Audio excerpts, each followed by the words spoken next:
Hey guys, thanks for joining me on my channel, Izzy Sandpit. I'm Izzy. Firstly, if you're enjoying the content, hit like and subscribe. Don't forget to also hit the bell so you don't miss out on any great content. Today, I've got a chat with Benji Webbe, the lead singer of Skindred and Dubwar.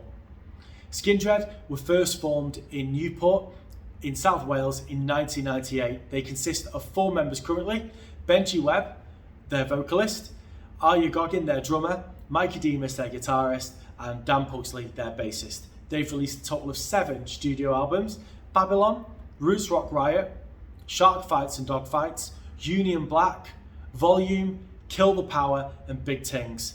They've just completed a UK tour and are playing some great festivals in the summer. They've also headlined many festivals over the years, including playing the main stage at Download Festival, Wacken, Sonisphere, and Bloodstock.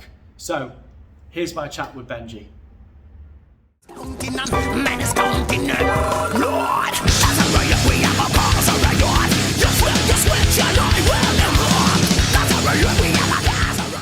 Guys, so I've got number 1 on the channel, live on Izzy Sandpit, the main master, the reggae rocker, Benji Webbe from Skindred. Benji, how you doing, man? What's happening, mate? I'm lovely. Thank you very much. Excellent. I'm home cooking lunch. What are you cooking, man? What are you cooking? Well, I cooked it last night, so I'm just warming it up. Really, it's goat and rice. It's like a curry goat and rice. Very nice. Something I've perfected over the years, but works every time, brother.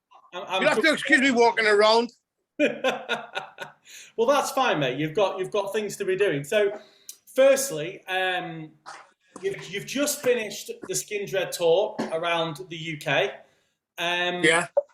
How was it? Did you have a good time? You know what? I was because of the. Well, you listen. First of all, you got to know. Yeah. I spent 2 years sat on my fucking ass at home, where I've been. Normally, my feet don't touch the ground from January. I'm on top. So this was the first time that I've been at home, and it was well weird being home for that long. It's a wonder my missus ain't under the fucking patio. You know what I mean? It was just really strange because we've been. I love it to death, but we've been around each other. We've never been. I'm normally away for fucking 6 months of the year, you know. Yeah. So it was really weird. But the time we had at home, I definitely took it on board and just used it really like you know, because you get in life when you're recording artists and that the first album you write, you get all your life to write that. Yeah. And then all the others you got to write in 6 months, you know. But it's you know what I mean. But it was having that time at home and just concentrating on working, like, because I used to sing for a band called Dubwar as well as Skindred. Yeah, and I thought, fuck it, you know, Skindred. I was doing the Skindred stuff and I was sounding really good. And me and a couple of the boys from Dubwar started writing as well. And yeah, during the pandemic, I wrote 3 or 4 different albums, mate. You know, I found it very productive. Yeah. You know, the tour we did, I was pretty freaked out with the tour because everybody was playing shows, postponing them, postponing them. But, you know, so I was like, fingers crossed, I just want to play a show. And you know what, brother? I think we had one of the best fucking tours we ever played. No one got ill, no one got sick. People came and they partied hardcore. That's fucking brilliant, bro. Honestly. Oh, it was awesome. That's the word. You know, everybody, you know, what we did was we basically doing like 3 shows off, having a week home, 3 shows on, having a week home, just in case anyone got sick and we could recover it. But yeah, we never had to postpone those shows. We had a fantastic time, bro. The tour was incredible, and it was just lovely to be back on the road and, you know, working with my brothers in Skindred, you know. And yeah, that was the tour was outstanding, man. Awesome, man. I'm gutted I didn't get there this time because it's been a while since I've seen you. The last time I saw you was on the Union Black tour back in 2011. And for me, you ain't fucking seen it. You ain't seen it then. Yeah, fucking years ago. Years, I mean, like. That's fucking 3 lives ago, that was. So you need to get yourself to a fucking gig. In fact, you need to sort us a fucking gig out where you are, bro. Hey, I'm going to do it. I'm going to try my best. Yeah, fuck watching us over here. I'd love to get over there and have a couple of and play some shows. Mate, it'd be awesome. If you could sort that out, that'd be fucking fantastic. Yeah. I'll do my best. So I believe you will, bro. What's the plan for this year? So any new music on the horizon? Oh yeah, I mean, like I said, I've recorded 2 new albums. I used to be in a band called Dubwar, and we took the time to write a new album with Dubwar, which is sounding absolutely amazing. And funny enough, Dubwar was on a record label called Eric. Yeah. And Eric signed Skindred recently. And, Nice. you know, because I had all these songs in Dubwar, they ended up signing Dubwar as well. Oh, awesome. So we got So Eric signed the new Dubwar album, which is called Westgate on Fire, which should be out. I don't know when it's going to be out exactly, but it should be out, like, you know, I reckon some later on in the year, 6 months or something. But yeah, I'm very excited for the future. Mate, I'm excited for that. I'm not gonna lie, I've not listened to a lot of Dubwar. I've listened to a lot of Skindred, and I listened to your Isolation album, the Isolation Project. Yeah. And you know, it was funny because you did Get It On, and I've got a funny story about Get It On. My dad loves Mark Bolan, and me too, mate. He plays the song though every time. He's like, I can't say it because I'll like Google play Get It On by Alexa, by T-Rex, and it's like, not again. So I sent him your version. I was like, Dad, check out this reggae version with Benji Webbe. And he's like, yeah, that's pretty good. That's pretty good. Who is it? I was like, right. So I sent him a Skindred album. He's like, this isn't the same person. Yeah. I'll be honest with you, mate. I'm pretty fucking schizophrenic when it comes to singing. I have my like, I am this metal black guy from Wales. I got that voice, and I got the more soulful kind of thing. But yeah, man, I would have liked to do that Isolation album with the boys from Skindred, but you know, it fucking takes ages to do everything. So I just ended up doing it with my mate from Nottingham. And he's fucking a brilliant keyboard player and all that. And he's heavily into the reggae thing. And he sorted it out with me, like, you know, and people love it. Honest to God, it's like a lot of people say it was one of the best albums that was released during the pandemic because it was so uplifting. You know, and I got the chance to sing all my fucking favorite artists, my favorite classic rock artists like Bowie, T-Rex, fucking Thin Lizzy. I got the chance to do that in a reggae vibe, you know, and people loving it. I actually might even get a wedding band together and go around and do that album at weddings. Now that's something. Hey, I tell you what. Yeah, fucking right. Storm over here.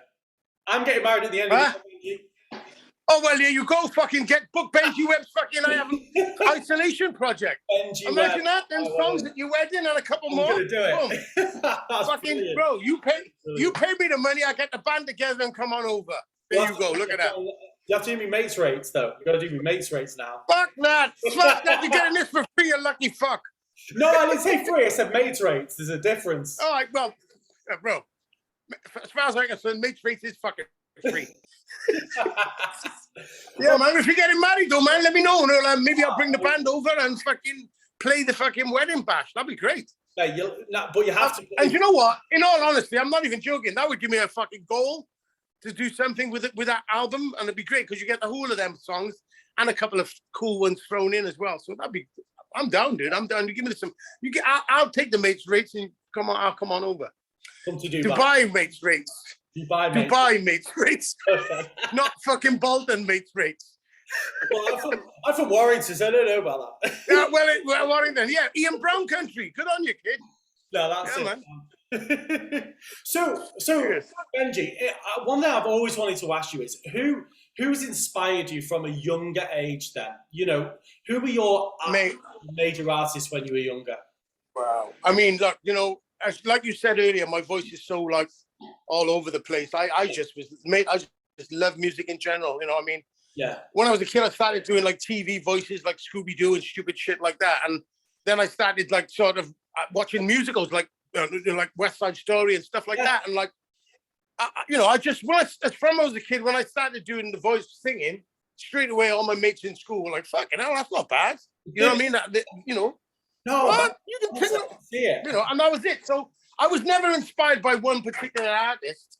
I would say that I was inspired around 14 by bands like The Clash and The Specials and the Sex Pistols. Right, okay. Obviously, there was a shitload of reggae acts I loved as well growing up, you know? So I was definitely inspired by that 70s British rock explosion, you know, and yeah. So everything. I mean, there was nothing I didn't fucking like as a kid growing up. I liked everything. I was never, I mean, I was the judge, and I was either I liked it or I didn't. But every vocalist I heard, from Elvis Presley to fucking Joe Strummer you know, Nat King Cole, Frank Sinatra. I just love vocal sounds, and the more strange the voice, the more I dig it, you know, and that's it. Absolutely. I always have. And there was like a bunch of fucking reggae artists I loved as well growing up. Like I've named some names like Gregory Isaacs, Dennis Brown, Tennyson, Michael Prophet, all these, Johnny Osborne. I can't name. I was never influenced by one sound. I just loved the vocal chords of so many genres, and I just love music in general, mate. And like I said, if they sang and they touched me, if I hear the voice and it touched me, whether it be Johnny Rotten or fucking Paul McCartney, I just dug it and I loved it and that was it. Absolutely. And like I said, I never thought like, oh, I'm a soul singer or I'm a reggae singer. I'm just a vocalist, bro, and I'll do what I can to make me happy first and foremost, you know? No, absolutely. No, that's great, man. No, that's awesome. That sounds just. It's funny because you talk about that soulful voice. When I listen to Skindred off Roots Rock Riot, Ease Up. Yeah. Your voice on that is just. It's great, and it's that ease up and cool out as time is running out, and it kicks in with that that riff. So it was my fucking I like that tune. Ease up. But that's it. See, and that's what I'm saying. Like, you know, I've never had one particular sound to my voice. You know, obviously the boys in the band sound a certain way, and they make me. Well, they don't like make me like that, but they make my voice bend to what they're doing. Like, you know. No, absolutely, man. And that's what it's been. I'm going to ask you a question that probably most artists get asked in terms of what is your favourite Skindred album? I know it's probably like picking from your children, but tell me what your. You're right. It's exactly like trying to say my children. But I mean, listen, I'll be honest with you. I love Skindred to death, but if I choose 6 songs off from each album, I'm fucking lucky. Because, you know, I mean, look, I'm not going to fucking lie to anybody or try to fool myself. You know, I know everything. It's not everything I write is like, oh my God, this is the best in the world. So I couldn't possibly choose one album because I only like some songs on most of them. You know, and that's the truth. I don't like them all. I mean, like some songs I got to play time and time again. I'm like, oh, for fuck's sake. You know, but every time I sing it, I always sing it and think there's people in this place who pay to see this song. And they don't want to see me singing it fucking half-heartedly. They want to see me giving it all. So even though the songs in the set we've been doing for fucking 20 years, some of them, they're not my favorites, but I know when you look on Spotify and all that bollocks, you see the streams, and that's the ones you got to hit up, really. So absolutely. You see, for me, one of my favorite songs is "Cause a Riot." I've said it to you, and I can remember. Fucking great song, bro. Great song. I tell you now, I'll be honest with you. No, that's a fucking song. I've had arguments with the band because of that, because I really want to do that song. Awesome. You know, it's just. Oh, it's great, man. You're right. "Cause a Riot" is so on point, man. No, I was going to say when I saw you you did the Bullet for My Valentine tour. You toured with them, and then you toured later on that year, and you played at Manchester Club Academy, and it's the one that's downstairs in the basement, the old basement. And I think the capacity there is about 600 or 700. It's quite unique, and I just remember like being in the pit. I think I must have been about 20. I don't know how old I was now. And I just and the beats come on, and then the pit just went mad. And I remember there was this big, massive unit in the middle, and he just slammed me to the floor. And I'm like, comes out, picks me back up again, and throws me. And it just every time I hear that song, I've got that memory. Yeah, you get the painful flashback. Brilliant. Yeah. Yeah, man. I mean, like we've been going a while now. But I'll be honest with you. You know, passion is everything to me as a vocalist, and being in, I don't do it half-heartedly or just do it. Listen, as much as I love the fucking money, I do enjoy singing quite a lot. You know what I'm saying? I do enjoy it. You can tell in your music. Because another thing as well, your live performances are amazing, and I think one of the bands that. When you played Download this year, you headlined the Pilot, you know, which was great. Yeah, blessed. That was a blessing. That was such a fucking blessing. Yeah. I mean, so firstly, how was that? Because for me, post-COVID, I don't want to talk about COVID. It's a bit, you know, we're all a bit better with COVID. But in terms of how was it, you know, going back into that big arena, you know? Well, yeah. Let me tell you. Do you know what? Let me tell you something. Right? You know, we hadn't rehearsed for 2 years, so we met in Brighton. We had 4 days rehearsal, and it was fantastic. It was funny because I totally forgot what I had to do, honestly. And the boys had to show me on YouTube. But this is what we do by year, and we would try this, and we'd try that. And I was like fucking, some days was like, yeah, the rehearsal sounds great. And then the other days I wasn't sure. But I thought when you know, we had to get to the venue, we drove to the download. And you know what, bro? I tell you, our manager, before we went on stage, he had a fucking heart attack in the dressing room. Awful. Oh man. Oh wow. Yes. Yeah, man.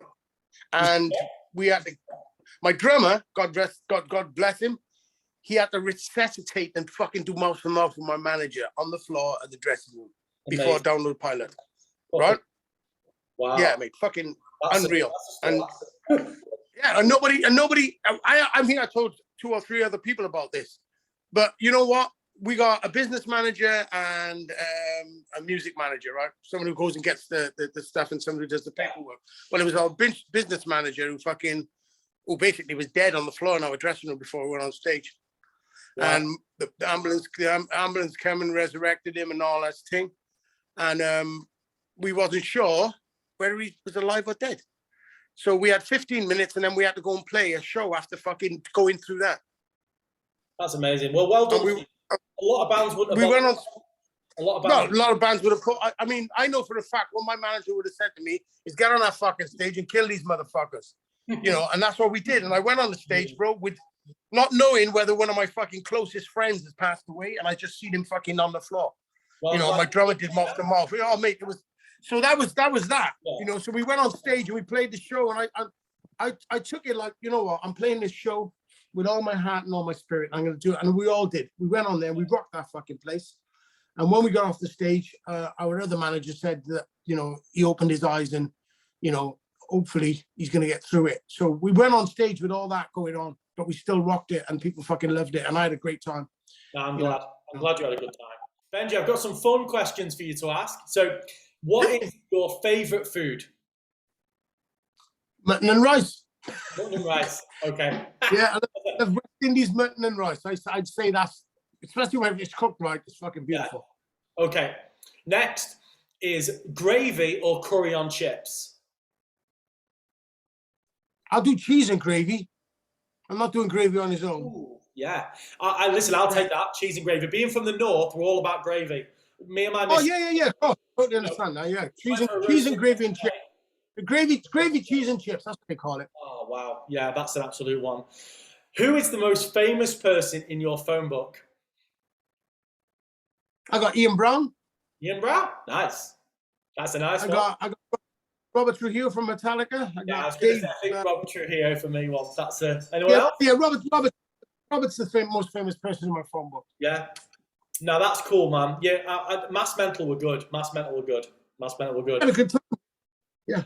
Definitely. And the final one is tell me a fun fact about yourself that people wouldn't traditionally know.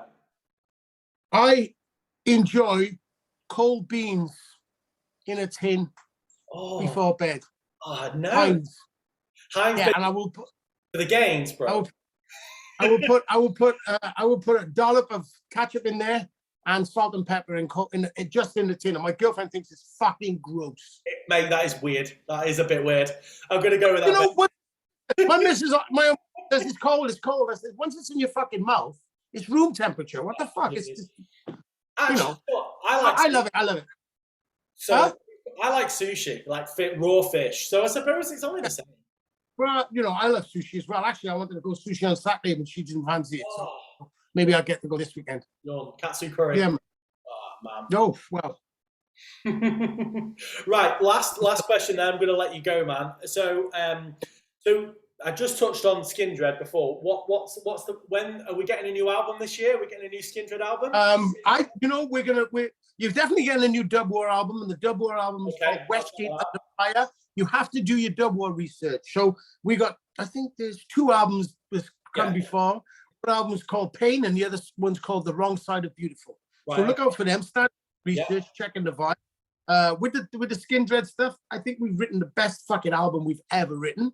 There's some the most biggest monster heavy metal dance songs you'll ever hear in your life. And we've done it. And I think this album is going to introduce us to a whole new world of people. Even though we've been going 20 years, I don't feel like it's the end. I feel like it's the fucking start. I'm going to say as well, I had a little Google, and you're 54, mate. And you know what? What's your secret? What's your skincare routine?